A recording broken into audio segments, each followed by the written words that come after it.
Bismillahirrahmanirrahim. Assalamualaikum warahmatullahi wabarakatuh. Alhamdulillah wassalatu wassalamu ala Rasulillah wala haula wala quwwata illa billah, amma ba'du. Kaum muslimin dan muslimat, salat tarawih dan salat isya yang insyaallah dimuliakan oleh Allah Subhanahu wa taala, dengan mengucapkan syukur alhamdulillah atas segala limpahan nikmat dan karunia dari Allah Subhanahu wa taala, kita pada malam hari ini masih bisa berkumpul di tempat yang penuh dengan keberkahan ini insyaallah, dalam rangka melaksanakan kewajiban dan sunnah kita, salat isya berjamaah dan salat sunnah tarawih yang insyaallah akan kita dirikan sesaat lagi. Semoga seluruh amal ibadah kita diterima oleh Allah Subhanahu wa taala. Amin ya rabbal alamin. Salawat dan salam semoga senantiasa tetap tercurahkan kepada suri tauladan kita, seorang Rasul yang sangat kita dambakan syafaat beliau di yaumil qiyamah nanti. Beliau adalah Rasulullah Muhammad sallallahu alaihi wasallam, yang telah membawa manusia dari alam jahiliyah menuju alam Islamiyah sampai sekarang yang sedang kita rasakan ini. Kaum muslimin dan muslimat rahimakumullah, pada malam hari ini saya akan menyampaikan sebuah nasihat yang saya ambil dari perjalanan hidup saudara-saudari kita terdahulu.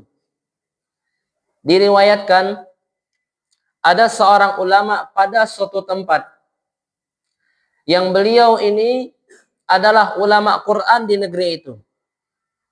Beliau punya kewajiban, punya kebiasaan mengunjungi masyarakat yang rumahnya ada di sekitar masjid.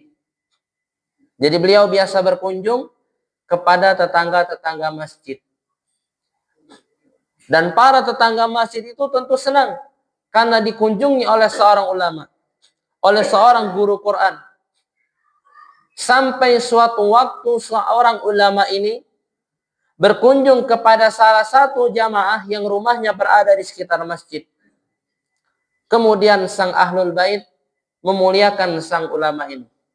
Dijamu dengan baik, diberikan tempat duduk yang baik, diberikan makan terbaik, dilayani dengan pelayanan terbaik. Selain memuliakan tamu, sang ahlul bait ini juga memuliakan seorang ulama.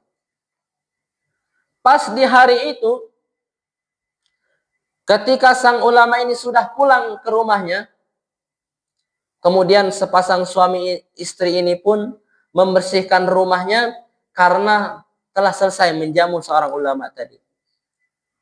Ternyata bertepatan dengan hari itu, setelah beres-beres, uang si pemilik rumah ini hilang.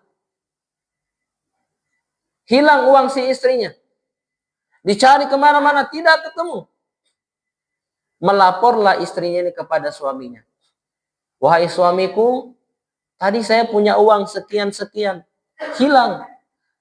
Tidak ada yang masuk ke rumah kita kecuali ulama itu. Langsung mereka berdua berprasangka berarti dia yang sudah mengambil uang kita. Ketika berjumpa di masjid, sang ahlul bait ini agak kurang enak dengan ulama ini. Agak kurang seret. Kalau bahasa kita, sudah diundang, sudah dijamu, pulangnya malah ngambil duit orang. Ini dugaan mereka. Sampai beberapa bulan hal itu terus berlangsung. Setelah berlalu beberapa waktu, akhirnya tiba dia dikunjungi lagi oleh ulama ini. Karena digilir. Umpamanya hari ini ke rumah ini, besok ke rumah ini, besok ke rumah ini. Silaturahmi saja. Sampai suatu waktu tiba gilirannya untuk dikunjungi lagi. Karena dia masih menghormati seorang ulama, masih menghormati seorang guru Al-Quran, masih dimuliakan juga. Walaupun dalam hatinya ada perasaan mangkel. Beberapa bulan yang lalu saya muliakan, malah dia ngambil uang di rumah saya. Hari ini apalagi yang bakal diambil? Kalau bahasa kita. Tapi masih juga dimuliakan. Setelah sang ulama ini berkunjung ke rumah si ahlul bait ini, ahli rumah ini, dimuliakan, dilayani seperti biasa. Setelah selesai makan, si ahli rumah ini, pemilik rumah ini berani berterus terang kepada sang ulama ini. Wahai Syekh, daripada di antara kita ada kesalahpahaman, saya ingin tabayun langsung kepada antum. Oh iya, silakan, kata ulama itu. Syekh merasa enggak beberapa bulan ini saya agak menjauh dari Syekh? Iya, kata Syekhnya. Kamu kayaknya agak cuek beberapa bulan ini.